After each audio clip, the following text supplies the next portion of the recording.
let's now welcome to the stage ericdoa, who wrote, produced, and performed the hit Valorant single Greater Than One, as well as Jonny Altepeter of Riot Games Music.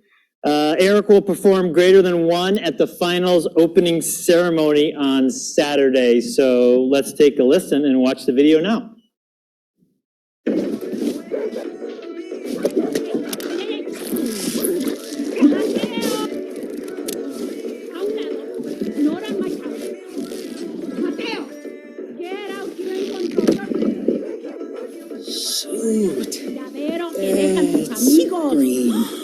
Tu pelo. Sick, right? ¿Te gusta?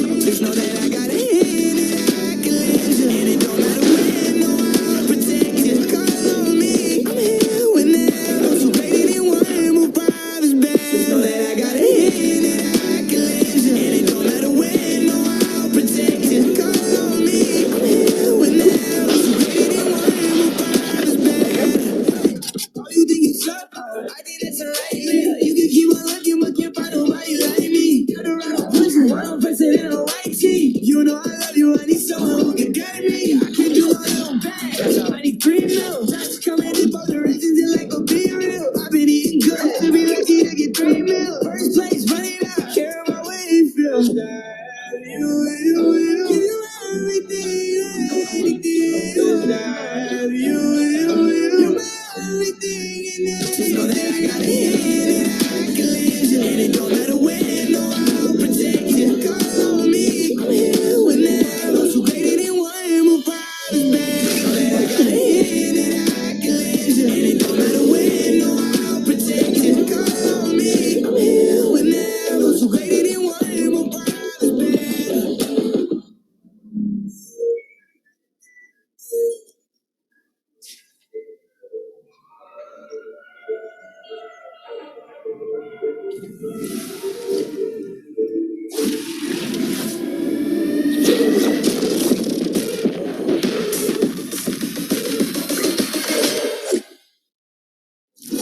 El caos puede ser hermoso. Chill, chill. We're good. Ay, ¿por qué eres así de tenebrosa? Calm down, mijos. Soy yo. Adoro tu cabello. Oh, yeah? Thanks, yeah. It felt like a vibe, you know? I kind of like it. I mean, it was super, super green when it first went in. Like, my mom was freaking out.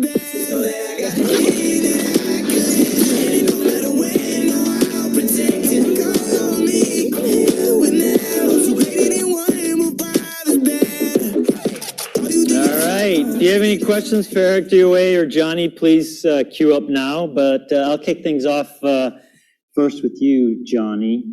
How did you find this guy, and how does he kind of fit the Valorant mode that you were looking for? I think I just saw him walking down the street and said, yeah, right. That's the guy. We met in a comp lobby. Yeah. No, actually, so when we first started sitting down and talking about Gekko and like music for Gekko and his sound and an artist we could collaborate with, we really landed on the idea that the artist should represent like the vibrant energy of Los Angeles. And so I started reaching out to my music folks around the industry and asking if anybody had any artists that would fit the bill. And Eric's publisher Concord sent me a couple of his tracks, and he was already on my radar because of this track that he had on the Euphoria soundtrack that I absolutely loved. And I think it was Lifeline. That was the song that his publisher sent over, and I immediately heard it and said, yeah, this is it. This is the vibe. So then we had Eric on campus, and the vibe between us was just really good. So electric. Oh, I forgot. When I talked to you, when I originally called Concord and I kind of pitched this idea to them, I said, you think Eric would be interested in this? And I think they knew you're a big Valorant fan, and they were kind of trying to play it cool. They're like, yeah, I think he's going to be into it. And then over the conversation, it came out that you were a big Valorant player. And I think that they actually said that you might have a Valorant tattoo, though I never actually confirmed that with you. I do not. Oh, okay. Well, maybe something to think about. Something to think about. That would be hilarious, though. So anyway, after that call, I said, yeah, this is it. So then we got you on campus and, just sitting in the room with you and just experiencing your take on Valorant. You've been playing since the beta, and it was it just felt so right. And so we hadn't even heard your song, and I already left that room thinking this is going to be it. And then I think a few days later, I got your demo. I was sitting, it was like a Friday night, I was sitting with headphones on the couch, and you sent it over, and I jumped out of my chair. I was like, oh, this is it. So yeah, that's how we found you. Yeah, I think that story checks out for sure. So this isn't your first time on campus then? No, sir, not at all. I've been here a couple times. I've seen games right on this very floor. What was your first impression? Of the campus or of here?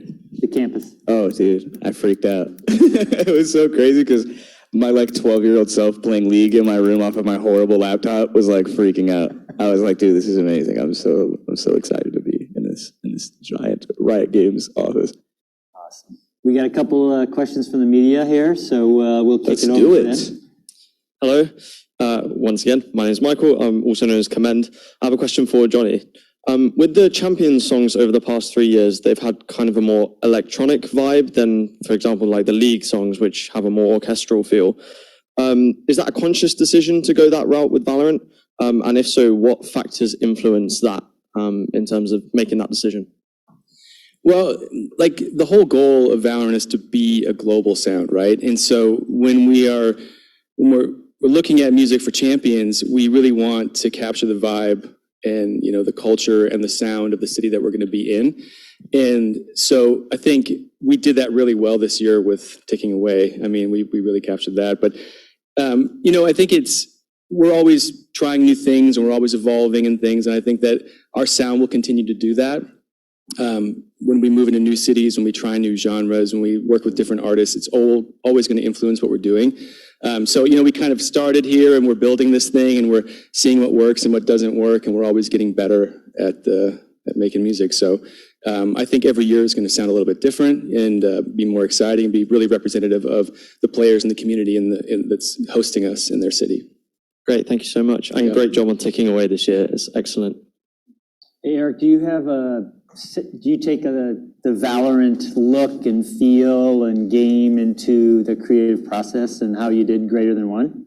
I definitely do think I did that. I used a lot of sound effects from the game, files and pulling them. I used a lot. I remember when telling Jonny when I was producing the song that the kick is a Vandal shot, but it's turned down all the way pitch wise. It's, I don't know. I tried to be a nerd about it and include a bunch of things from the game within the song, but only 3 of them made it because we were okay, we're kind of being too OD with this. But it was cool, using all the. When you sent me the original demo, I was hearing those things. I was like, did he sample Valorant in this side? That's amazing. Also, I was going to say, when we were talking about the song, the thing that really made me excited is, we pitched Gekko, we gave Eric the full deck and the creative treatment, and he goes home and I think he found the BPM you were walking, and you timed your BPM, or you're walking to the beat, and that's what the beat of the song is, and it's about Gekko making his way through Los Angeles, and I thought, man, that is a real nerdy about it. You did, it was great. It's because when you walk and listen to that song, you feel it, you're just kind of there. It's it works so well. Capturing the vibe, for sure. You captured the vibe. Trying my best. You captured the vibe very well. Go ahead, question from the media. Hugo from Breadflip. So I have a question for Jonny. Real Game Music has made some very good lo-fi playlists for League champions like Diana and Talia. Would you want to do this for Valorant agents? And if so, which agents seem to be the right ones to do this? The lo-fi stuff? So yeah, you're talking about sessions? Yes, sessions, exactly. Yeah, so Riot Games Music, the team, we've made 3 different sessions, and we actually did something similar for Valorant last year. We quietly released this album called Movement, and it is based on the menu music that we started with episode 5. So we worked with this producer named Shai Loom, who created I think about 10 to 12 tracks, and the in-game versions, the menu versions they're more, they're chill, they have to work in game. And as we were working on these tracks, I thought, man, these things would sound really incredible, like fully built out. And so we made a full album and we released that to the community. It's creator safe, royalty free.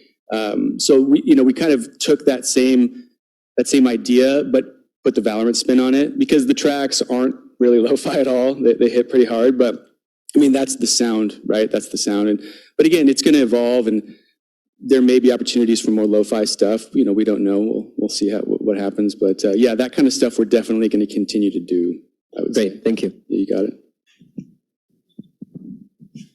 Go ahead.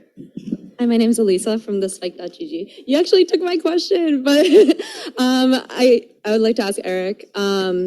So just kind of a little bit more casual question, but who do you main in Valorant? And if you did get a tattoo, what would you get? Oh my lord. Who do I main in Valorant? Right now it's KO, and I'm not doing a good job with maining him. If I would get a tattoo, jeez. I think it would be Raina's Lear somewhere on my body. I think that's like one of the hardest symbols from the game. But yeah, not doing a good job on KO. Sorry. I think you have to get a tattoo now. Like, it kind of has to happen. So this is hilarious, Johnny, because the day that I sent you the demo, and like the week that I was in New York, like finishing it, and I was like, yeah, I think it's finally done, whatever. I remember me and my other, I work with my roommates a lot. Shout out to my roommates. But we were in the studio just like finishing up and polishing the rest of the thing to send to you guys. And I remember like, we always have this thing where if we're about to do something big or like release a song, they're like, oh, if it does this amount of streams, we're gonna tattoo something on our bodies. And I was like, yeah, no, this won't do 500,000 in one day. And then I wake up and then it's doing so crazy. And then all of us were like, okay, well, don't know if we're gonna do that because we didn't expect it, but maybe I should get the little greater than one tattoo somewhere on my body. I think if anything comes from today, you're gonna get a tattoo of Valorant. Yeah, I think that's definitely gonna happen. I think he has to dye his hair for the opening ceremony. Oh my god! Come on! I can't do it again. I messed up my hair really bad once when I was a high school boy. I thought I could bleach my hair twice in one sitting, and it was not true. That did not go well at all. We gotta work on the contracts, Johnny, and make it a little tougher, right? We need to start baking these. You got that, Bob, too? Yeah. You got that, Bob? All right, good. All right, next question. Thank you. This isn't a question so much as a statement, Eric. I just want to say thank you for you and your music. It touches the lives of others. My brother was over the moon when you did a song for Val. He's a big fan before Valorant. And thank you for bringing joy to his life and the lives of others. It means a lot to the community. You're going to make me cry. That is very sweet. Thank you so much. Hey, what's up? Oh, hey, what's up, guys? I'm Digano, content creator. Eric and Johnny, for both of you, a lot of it has been talked about catching the essence of Valorant in the music. When it came to the lyrics, what was the process towards what fit? And then for both of you as well, was esports a part of the thought process on this song being released, or was it just let's make a song that fits the vibe? Thanks. Yeah, so definitely in the process of me making the song and writing it and being in my room, I think like the first night, like as soon as I left the meeting that I had with Johnny and Riot, I was just thinking of what could possibly be attached to the deck creatively on what they were thinking. And I just had this whole idea of a character just like walking through this, massive city. I don't think it really honed in on the side of esports, but the more and more I think I was recording and the more I was working on the actual instrumental of the song, I definitely included tropes of the game and other things that were like revolved around esports. Yeah, and when we originally were working on the track, main goal was always Gekko. That was the main thing. But when we started to plan the opening ceremony at that same time, and we talked about having Eric perform very early in the year, and we didn't really land on it officially until later, but like Eric's performance at the OC is so special because, this track and Eric really resonated in the community. And so to me, it's like, it really feels right to have it as part of the opening ceremony, really celebrating the community, You know, I think that there's no other song I can imagine that would do that better than this song. So yeah, it's gonna be good. Great, thanks guys. Yeah. Thank you. Eric, following up on that, how do you think this song, Greater Than One, has impacted your career? Man, it's great. I think it's impacted just showing how people love music and how music is just a universal language. I think, you know, you can't really do anything like outside of music-wise to pull in so many people so quickly. And with Greater Than One and just how it was so well received and everybody, you know, I guess just loved it. It was surreal for me. I very much, I think, underestimated the power of how, you know, people in certain creative spaces will react to other creative things. Last question? Hello guys, my name's Kevin from Todo Noticias from Argentina. Valorant has a deep impact with music, so I want to know how long was the process until you know there was a new agent coming and then you decided to recruit this new artist, and how long was the creative process to fit and go into the launch with this new music? So we're trying to get better at planning farther ahead. Sometimes these deadlines creep up on us pretty fast. With Gekko, I think we started talking about it. So it came out in March. I think we started talking to you in November. Yeah. Right? Yeah. So it took a very long time to get. Yeah. So we actually had a pretty good amount of time there. Sometimes we have less, sometimes we have more. But the process with Eric though, it came so naturally, right? It was like I said, he sent that track over on a Friday night. The V1 was almost the final. I mean, we worked a little bit, we changed a few things here and there, but like for the most part, he captured it in the first try. So that made everything much easier. You know, sometimes it's not as easy, but we try to have. I mean, ideally, I'd love to have 6-8 months to work on something, but that's not always the case. But you do what you can. But yeah, when you have a really great partner, a good collaborator, somebody that's very engaged, it makes the whole experience just way easy and very fun. Thank you very much. You got it. Awesome. So, Johnny, why don't we invite a couple other artists up here and take some photos with Ericdoa. So, if Grabbits and Baby No Money are in the house, why don't you guys come up and we'll take some photographs.